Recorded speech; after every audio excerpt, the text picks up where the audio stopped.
La lista Rivoluzione Siciliana dell'onorevole Cateno De Luca, esclusa dall'ufficio elettorale centrale circoscrizionale di Agrigento, dovrà essere riammessa. A dirlo è lo stesso candidato alla presidenza della regione che ha presentato già ricorso.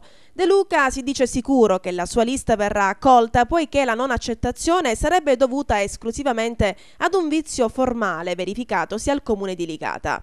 Ieri l'ex deputato regionale aveva organizzato un sit-in di protesta dinanzi il Tribunale di Agrigento. In serata poi da Piazza Itria a Favara, dove è intervenuto in un comizio di presentazione del locale candidato all'Assemblea regionale siciliana Giovanni Presti, ha ribadito le proprie certezze sulla riammissione per il collegio di Agrigento della sua lista.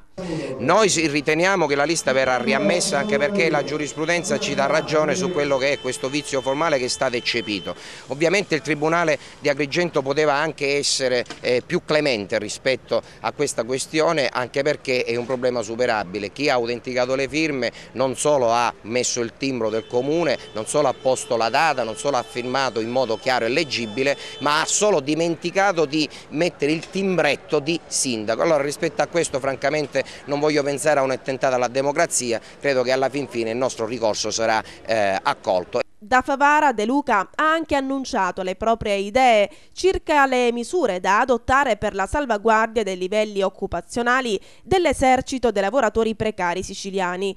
Per il candidato De Luca la loro stabilizzazione passerebbe attraverso i tagli ai costi della politica. E la Sicilia deve restituire dignità a chi è stato utilizzato dalla politica. I precari purtroppo sono stati uno strumento clientelare del passato e sono stati abbandonati a se stessi. I lavoratori dell'ESE, i lavoratori della forestale, i lavoratori degli enti locali, della formazione e di tutti quegli enti regionali che hanno da 20 anni assunto personale ma non l'hanno mai stabilizzato, perché la politica non si è mai fermata, ha continuato a fare precari su precari, ormai sono circa 80.000 e un esercito che per stabilizzarli ci vuole circa 500 milioni di euro. Noi tagliando i costi della politica, tagliando i costi parassitari, i costi inutili che ammontano a circa 1 miliardo di euro nel nostro programma, abbiamo già fatto i conti, siamo nelle condizioni non solo di stabilizzare questi padri di famiglia ma anche di prendere altri 500 milioni di euro e fare un fondo di solidarietà per i giovani e un fondo per l'imprenditoria.